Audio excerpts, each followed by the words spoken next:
E agora, um golpe que vai te deixar tonto. Nos Estados Unidos existe uma organização conhecida por todo estudante, chamada Centro Sulista de Defesa Legal dos Pobres. Por meio século, ela foi um símbolo dessa luta contra o racismo. Seus advogados arruinaram a Ku Klux Klan com processos judiciais. Seus mapas de grupos de ódio estavam pendurados em redações, escolas e escritórios do FBI. Quando o Centro Sulista rotulava alguém de racista, era uma marca. Ela grudava para sempre. A organização era como uma bússola moral. Bem, daquelas que apontam onde está o mal. Então acho que vou dar a essa história sobre o Centro Sulista um nome estranho. Dinheiro do ódio, ou sobre quem financiou a Ku Klux Klan. Esta será uma história investigativa e documental. Os fatos comprovados estão separados da versão. A culpa ainda não foi comprovada pelo tribunal. O Centro Sulista, como era chamado resumidamente, lutava contra todos aqueles que, segundo eles, odiavam a nossa sociedade, nossa moral, nossas opiniões, nossos valores. Bem, por exemplo, a Ku Klux Klan. Lá, por exemplo, os fascistas da América. Ou então os supremacistas brancos. Mas, na verdade, são poucos. Eles praticamente não são vistos nem ouvidos na América. Bem, para ajudar na luta, os promotores sob Obama e Biden diziam que o maior perigo para a América eram justamente esses terríveis e assustadores supremacistas brancos que odeiam todas as outras raças. E, na verdade, tudo mais também. Como diziam os promotores democratas, todos os brancos teriam ódio hereditário de outras raças. Não inventei isso, eles realmente afirmaram. Como fazer com que os doadores enviem dinheiro para o Centro-Sul, acreditando que é absolutamente necessário nos proteger desses, sendo que quase não existem? Mas é preciso criar a sensação de que há muitos desses que odeiam, e então alguém no Centro-Sul teve uma ideia. Eles queriam receber o máximo de dinheiro possível. A ideia era simples.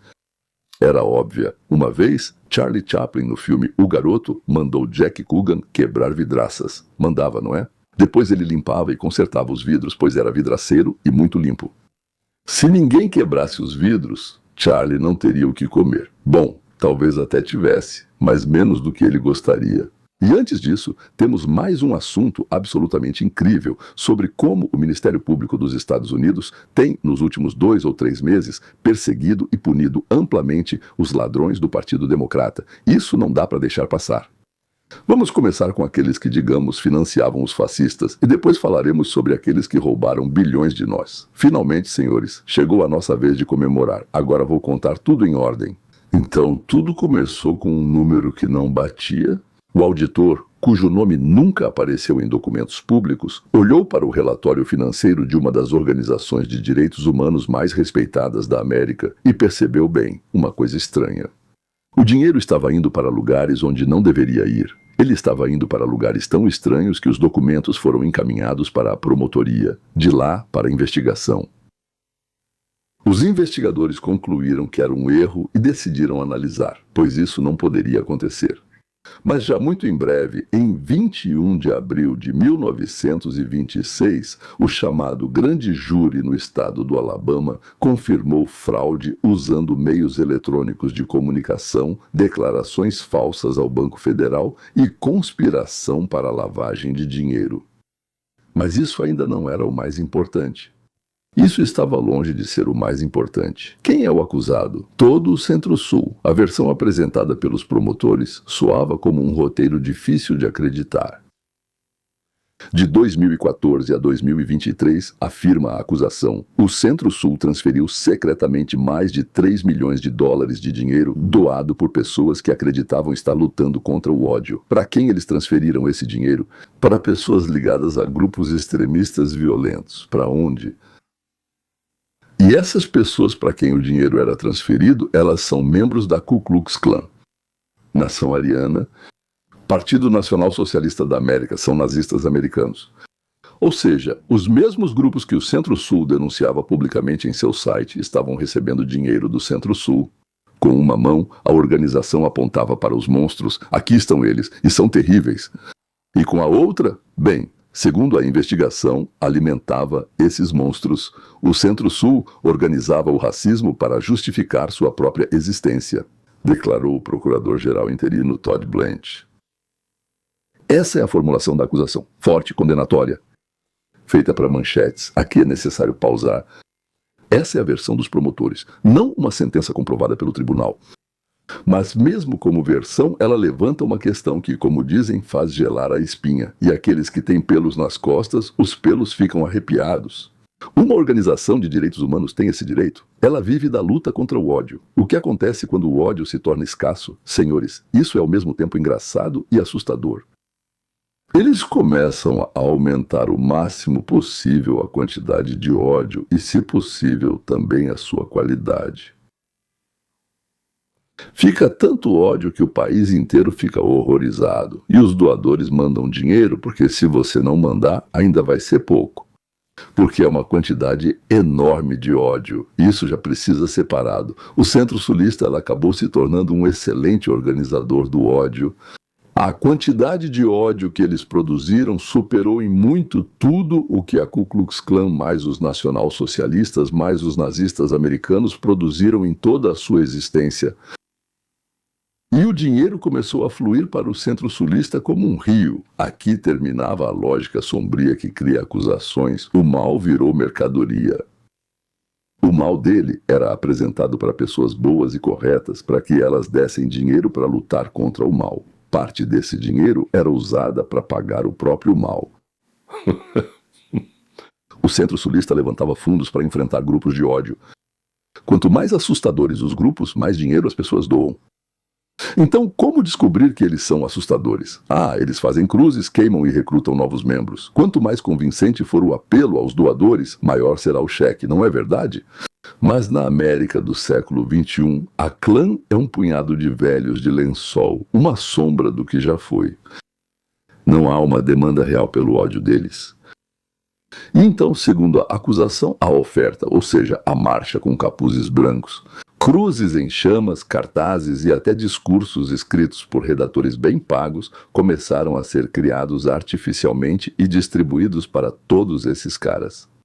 Os números de crescimento citados na acusação ampliada falam por si só. A receita declarada do Centro-Sul aumentou de cerca de 38 milhões de dólares em 2010 para 130 milhões em 2023, um crescimento de 233%. Os ativos líquidos da organização aumentaram de 238 milhões para 787 milhões de dólares no mesmo período. Gente, uma organização com quase 800 milhões de dólares que existe para combater aquilo que, segundo as acusações, ela mesma ajudou a manter de pé. E ainda tinha gente que recebia para não ir embora. Aqui a história fica realmente sombria, como uma história de detetive.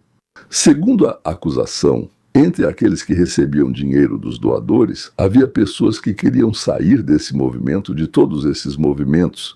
Segundo a investigação, essas pessoas permaneciam no movimento pelo dinheiro.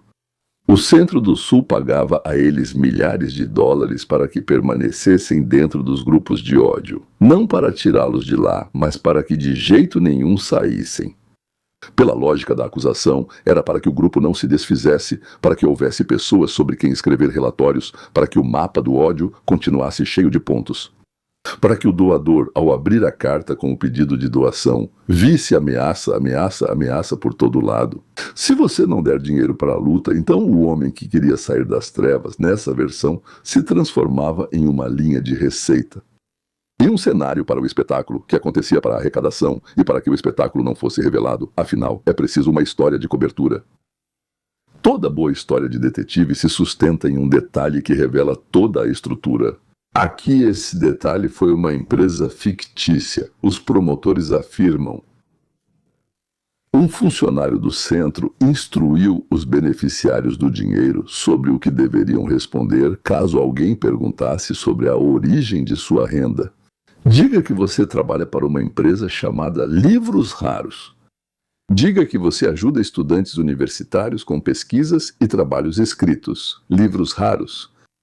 Ajuda a estudantes. Uma história inofensiva, chata, que não levanta suspeitas. Uma fachada perfeita para o dinheiro que, segundo a investigação, ia para membros da Ku Klux Klan. E esse dinheiro, de acordo com a acusação, cobria não só salários. Os envolvidos recebiam reembolso de despesas relacionadas às atividades da clã, inclusive com madeira, tecido, bem, para as cruzes, a criação das cruzes e a queima delas.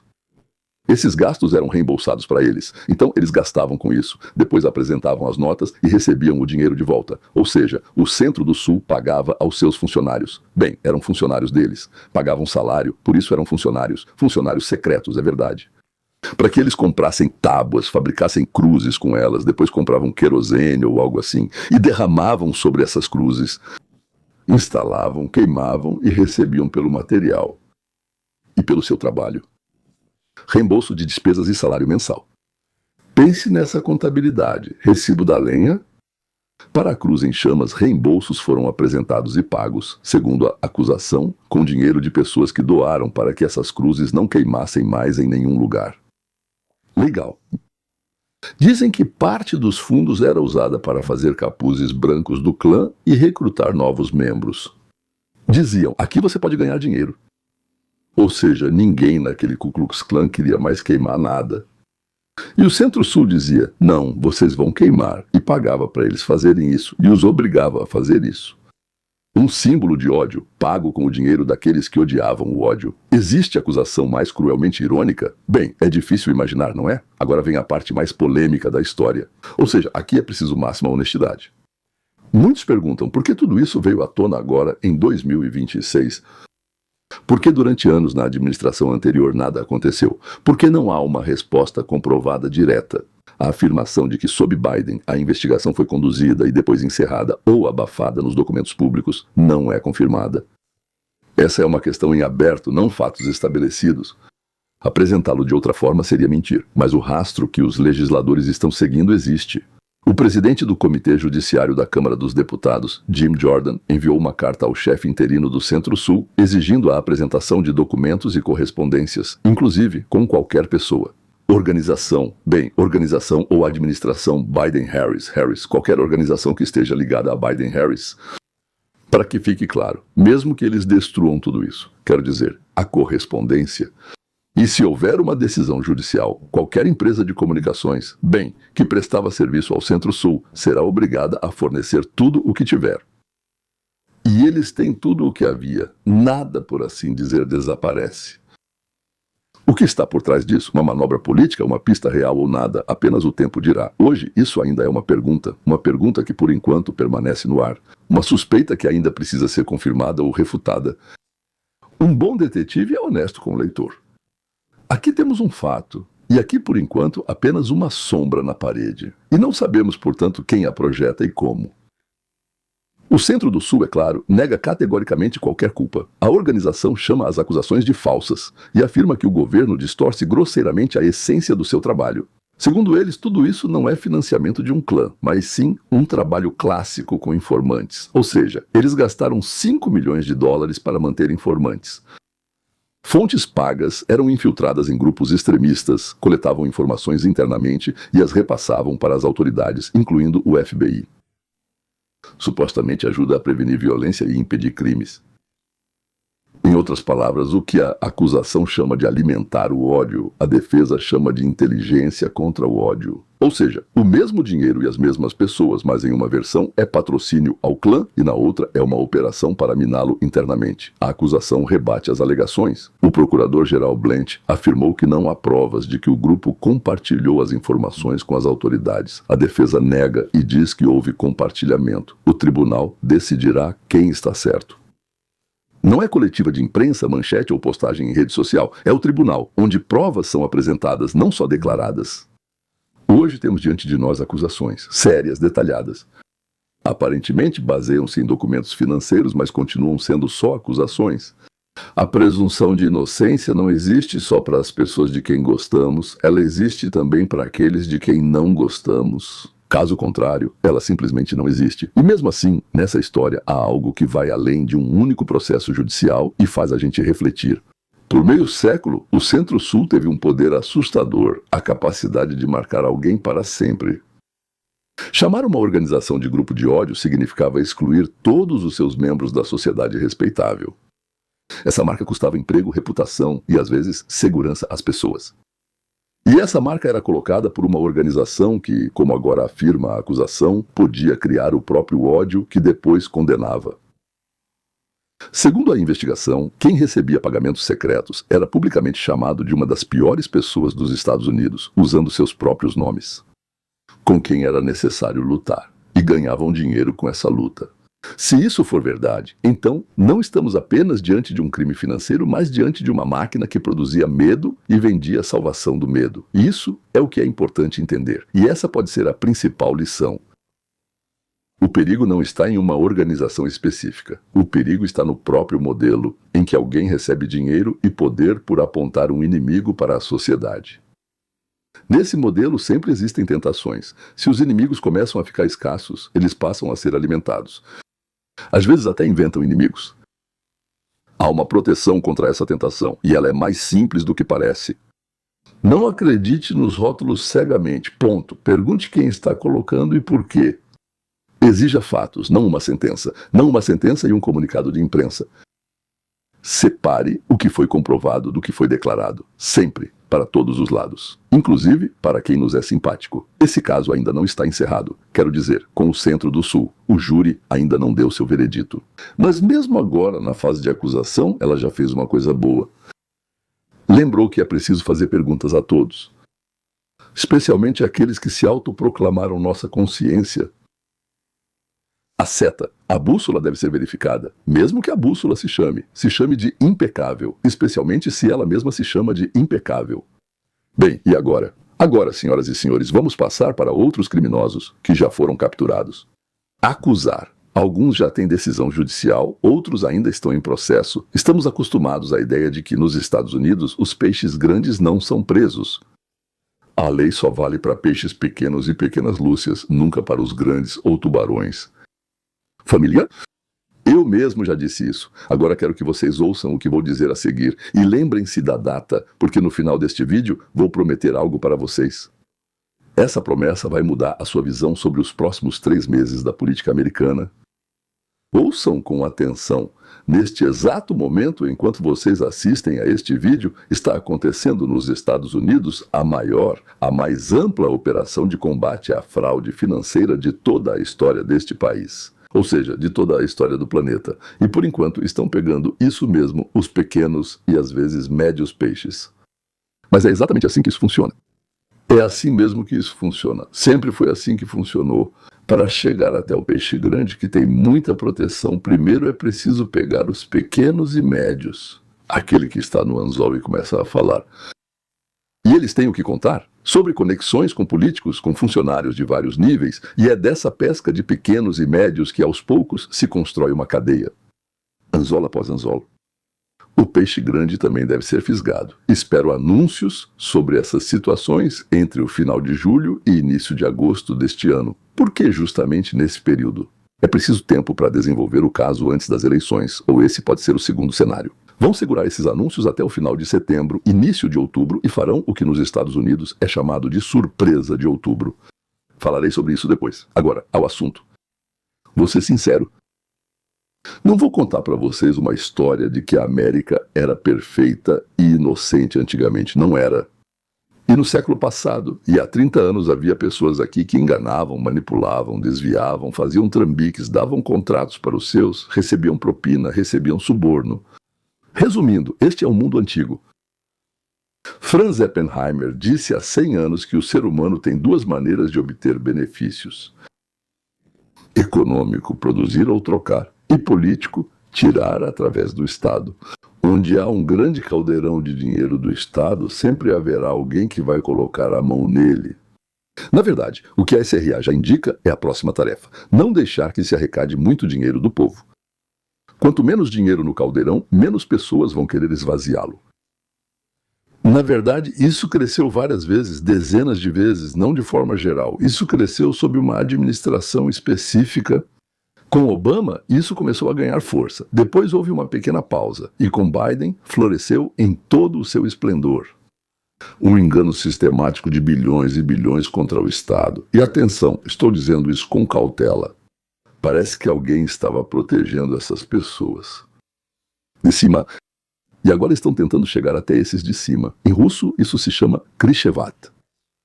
O trabalho visa separar os ladrõezinhos e trapaceiros para que entreguem a proteção. Deixe-me esclarecer de imediato uma regra de ferro que sempre sigo.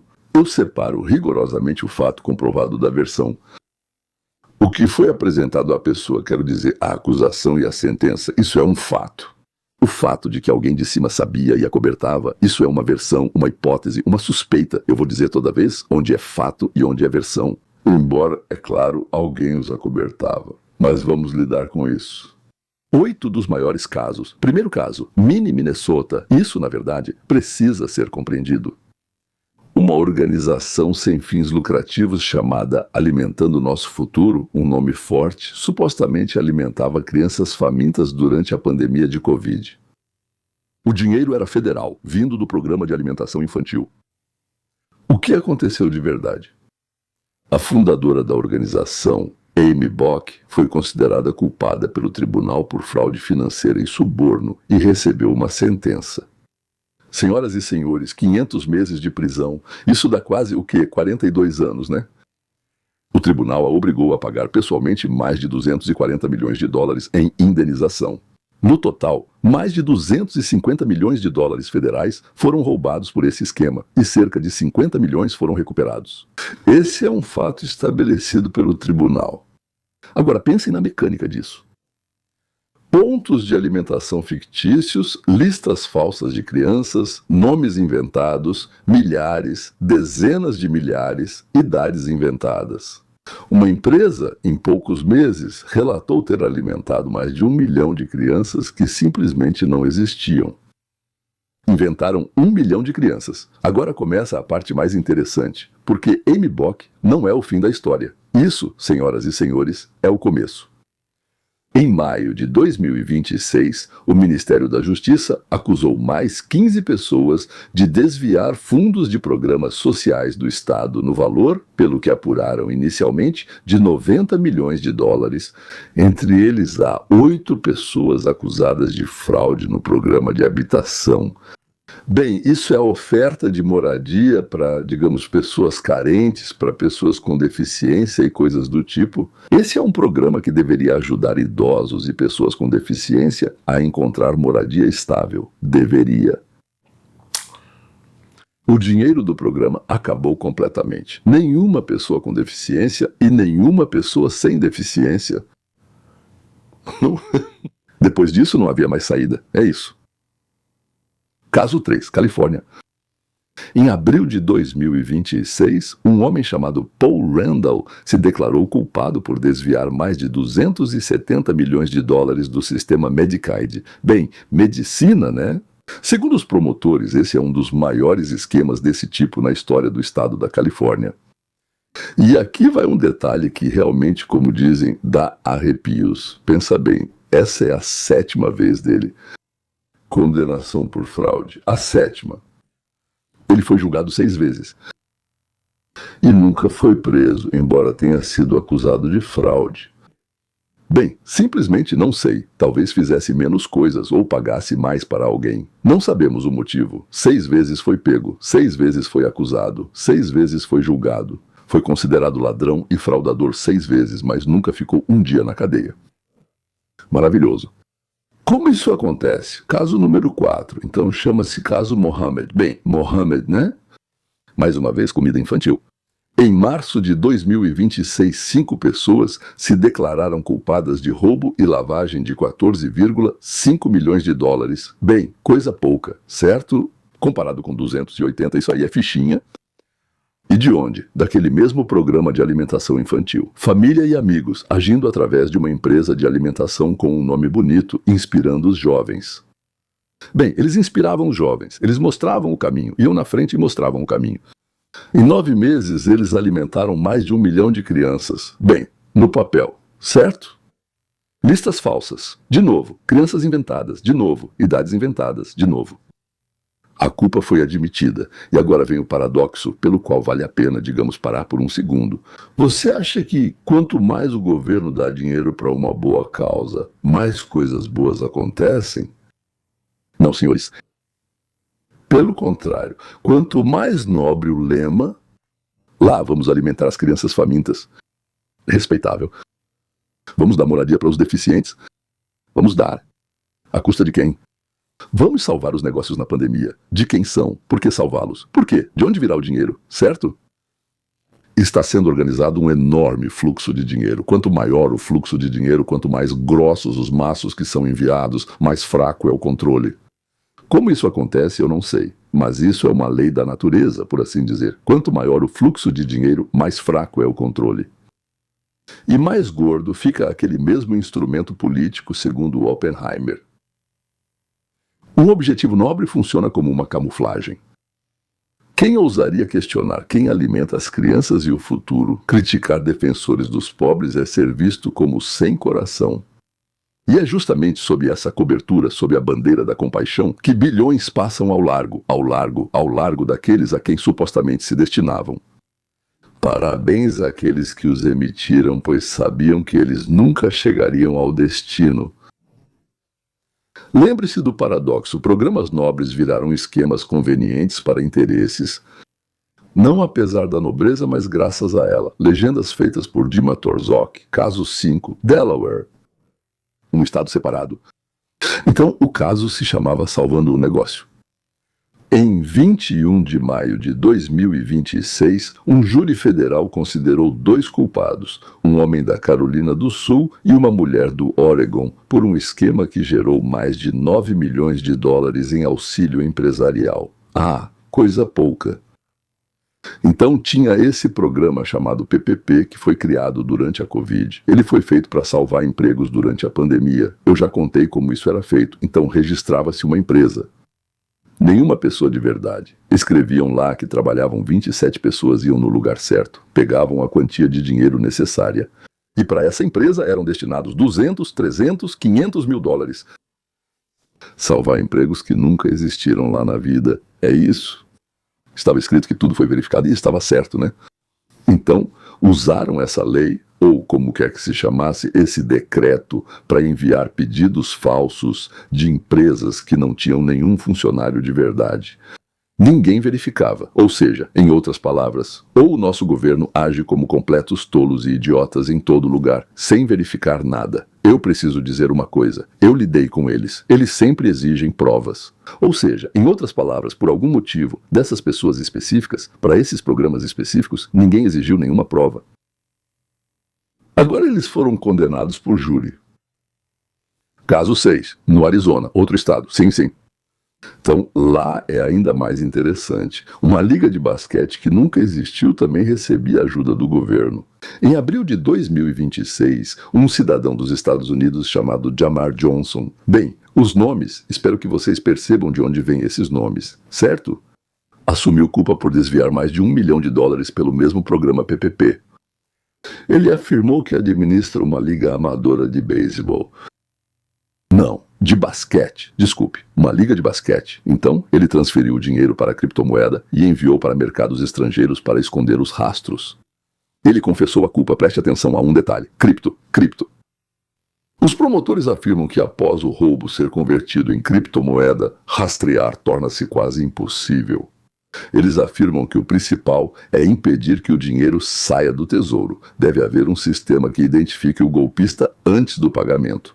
Caso número 7, Buffalo, Nova York. Em maio de 1926, um grande júri indiciou 6 pessoas por um esquema de saque de cheques do Tesouro dos Estados Unidos roubados. Eles pegavam cheques de outras pessoas, restituições de impostos emitidas para outras pessoas, abriam contas com documentos falsos em nome dessas pessoas e sacavam o dinheiro. Bem, simplesmente genial. Fato. Houve um indiciamento. Aqui não roubam do programa, mas sim do bolso dos cidadãos, através do sistema de reembolso. E o 8º caso, Califórnia, Don Williamson. A ex-assistente do governador da Califórnia, Gavin Newsom, Don Williamson, admitiu sua culpa.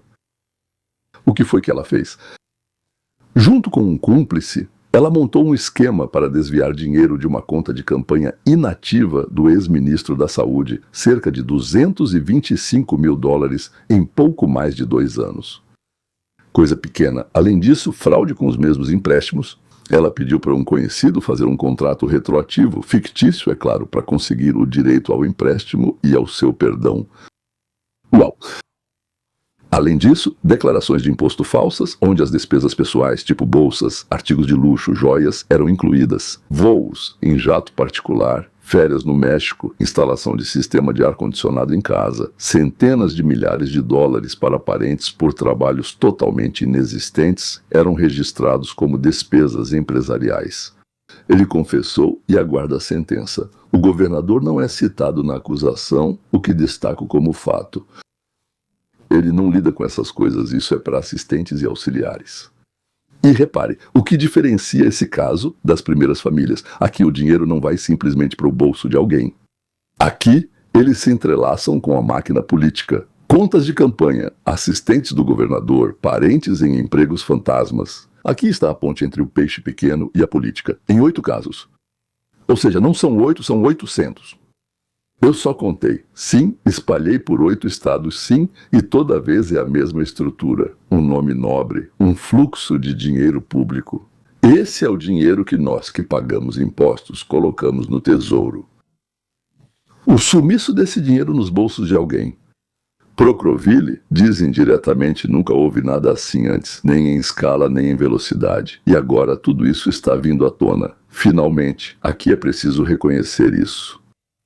Elon Musk ajudou bastante, assim como sua equipe. Lembra da chuva? O Departamento de Eficiência Governamental foi criado no início do segundo mandato de Trump.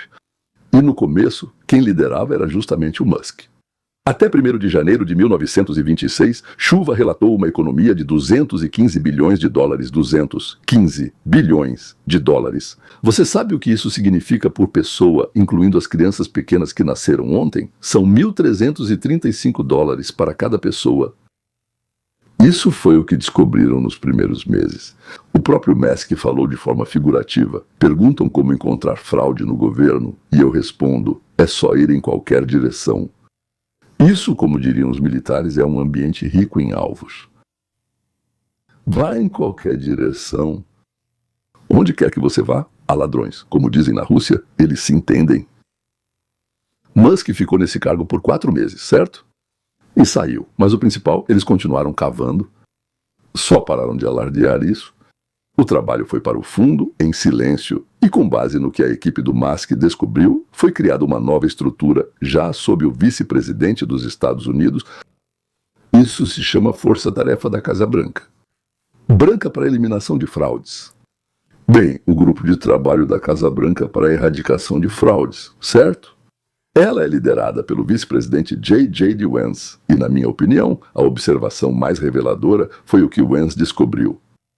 Ele disse, acontece que as agências do governo simplesmente não conversavam entre si. O que isso significa?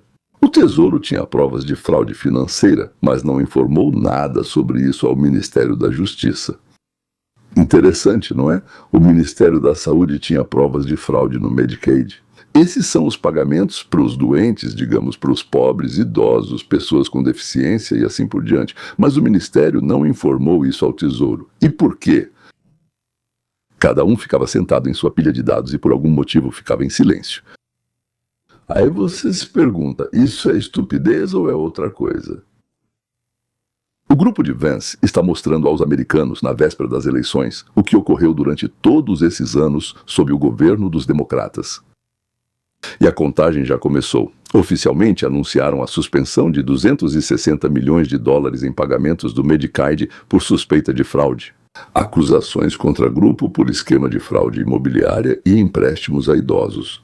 Sobre centenas de prestadores de serviços de alto risco de hospice, cuidados paliativos e serviços médicos domiciliares na Califórnia. E é aqui que eu passo para a versão.